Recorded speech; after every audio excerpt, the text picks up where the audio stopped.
Point. Un message de Jean Beauchoff: ne célébrez pas, vous n'êtes pas encore sauvés.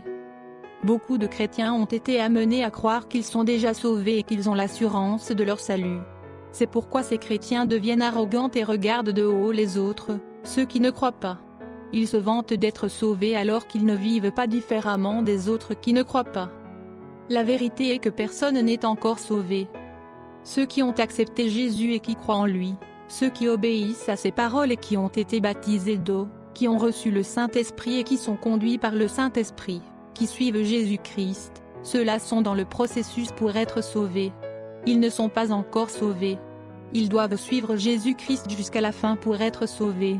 Personne n'est finalement sauvé tant qu'il n'a pas enduré avec Jésus-Christ jusqu'à la fin. Je lis dans Luc 13, 23. Quelqu'un lui dit: Seigneur, n'y a-t-il qu'un petit nombre de gens qui soient sauvés?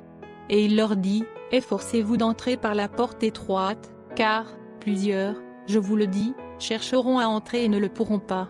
C'est un avertissement que Jésus a donné. Personne n'est encore sauvé. La porte est étroite et très peu la trouveront. Jésus est fidèle. Il ne nous abandonnera pas, mais nous devons rester avec lui, le suivre et lui obéir jusqu'à la fin. Nous devons être conduits par le Saint-Esprit et porter de bons fruits. Nous devons servir Jésus et faire ce qu'il exige de nous. L'auteur de l'Épître aux Hébreux a également écrit cet avertissement. Écoutez attentivement. Hébreux 3, 1. C'est pourquoi, frères saints, qui avez part à la vocation céleste, considérez l'apôtre et le souverain sacrificateur de la foi que nous professons, Jésus, qui a été fidèle à celui qui l'a établi, comme le fut Moïse dans toute sa maison. Car il a été jugé digne d'une gloire d'autant supérieure à celle de Moïse que celui qui a construit une maison a plus d'honneur que la maison même. Chaque maison est construite par quelqu'un, mais celui qui a construit toute chose, c'est Dieu.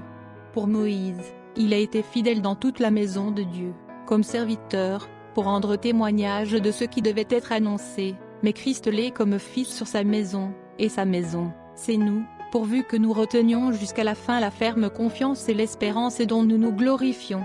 C'est pourquoi, selon ce que dit le Saint-Esprit, aujourd'hui, si vous entendez sa voix, n'endurcissez pas vos cœurs, comme lors de la révolte, le jour de la tentation dans le désert, où vos pères me tentèrent, pour m'éprouver, et ils virent mes œuvres pendant 40 ans.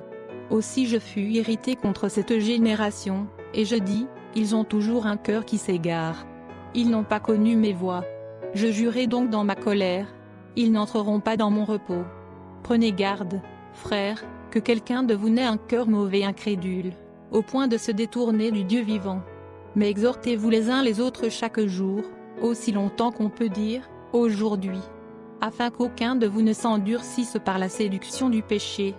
Car nous sommes devenus participants de Christ, pourvu que nous retenions fermement jusqu'à la fin l'assurance que nous avions au commencement, pendant qu'il est dit, aujourd'hui, si vous entendez sa voix, n'endurcissez pas vos cœurs, comme lors de la révolte, qui furent, en effet, ceux qui se révoltèrent après l'avoir entendu, sinon tous ceux qui étaient sortis d'Égypte sous la conduite de Moïse.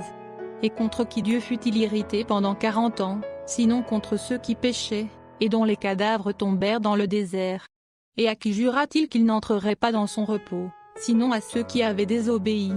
Aussi voyons-nous qu'ils ne purent y entrer à cause de leur incrédulité. Les enfants d'Israël qui ont suivi Moïse pour sortir de l'esclavage en Égypte ont traversé la mer Rouge et sont arrivés dans le désert. Là dans le désert, ils péchèrent contre Dieu, elle lui désobéissant, comme nous le lisons au verset 18, et à qui a-t-il juré qu'il n'entrerait pas dans son repos? N'est-ce pas à ceux qui ont désobéi? Nous voyons qu'ils ne purent y entrer à cause de l'incrédulité. Si nous croyons en Jésus, nous devons lui obéir. Nous devons le suivre jusqu'à la fin. Nous sommes sa maison, nous sommes son peuple, si nous nous accrochons à lui jusqu'à la fin, si nous endurons avec lui jusqu'à la fin. Beaucoup croient en Jésus.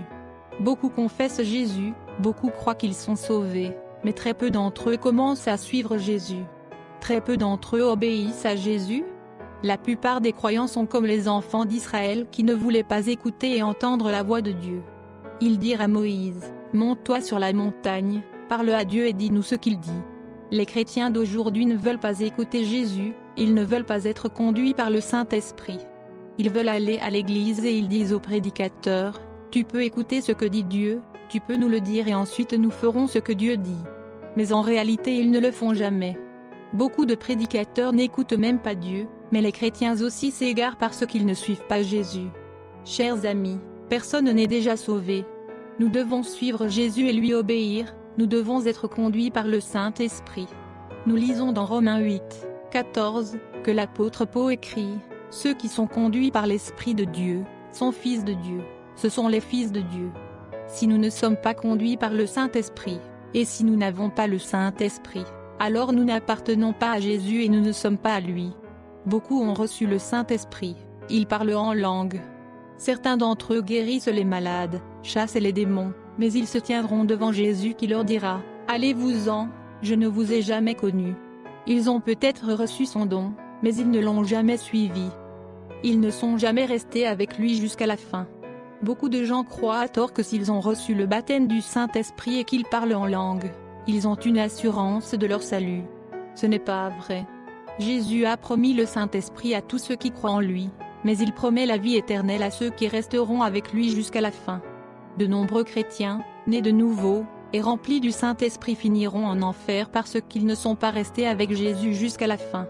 Beaucoup de chrétiens pensent qu'ils sont sauvés. Ils se vantent de leur salut, mais ils ne suivent pas Jésus et ne lui obéissent pas. Beaucoup d'entre eux vivent dans le péché. Ils se conforment au monde. Ils n'obéissent pas aux paroles de Jésus.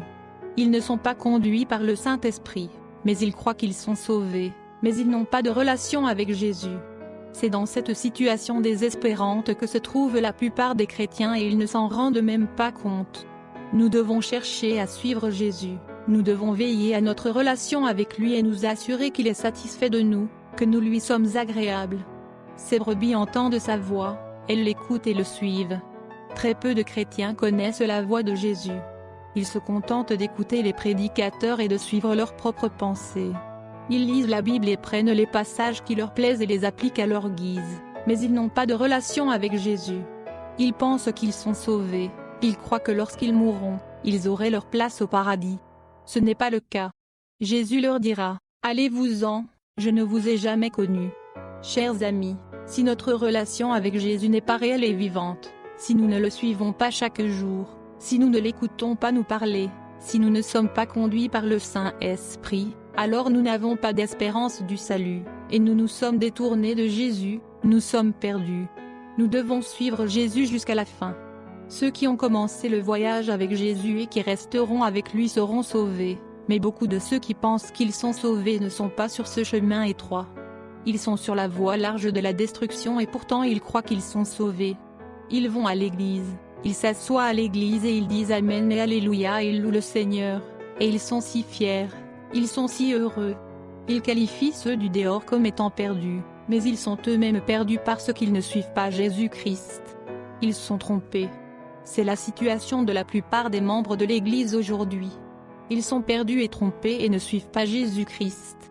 Ils ont l'illusion du salut, mais ils ne connaissent pas le Sauveur, ils ne connaissent pas Jésus. Ils ne le suivent pas. Ils ne veulent pas le suivre parce qu'ils pensent qu'ils ont un ticket pour le ciel, qu'ils ont une garantie de leur salut. Chers amis, quelle est votre relation avec Jésus? Le connaissez-vous? Le suivez-vous? L'entendez-vous vous parler? Êtes-vous sauvé ou êtes-vous simplement trompé sur le chemin de l'enfer? Assurez-vous aujourd'hui. Mettez-vous à genoux et parlez à Jésus. Soyez sérieux avant qu'il ne soit trop tard, parce qu'une fois que la mort vous attrape, il est à jamais trop tard. Aujourd'hui est le jour du salut. Parlez à Jésus aujourd'hui et écoutez ce qu'il a à vous dire chaque jour. Demandez-lui, Seigneur, suis-je encore sur ton chemin? Seigneur, guide-moi, enseigne-moi.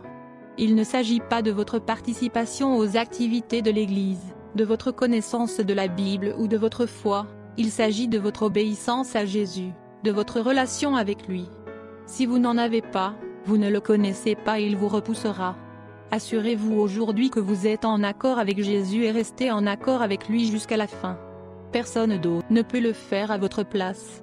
Vous et moi devons veiller à notre propre salut et rester avec Jésus jusqu'à la fin. Que le Seigneur Jésus-Christ vous bénisse.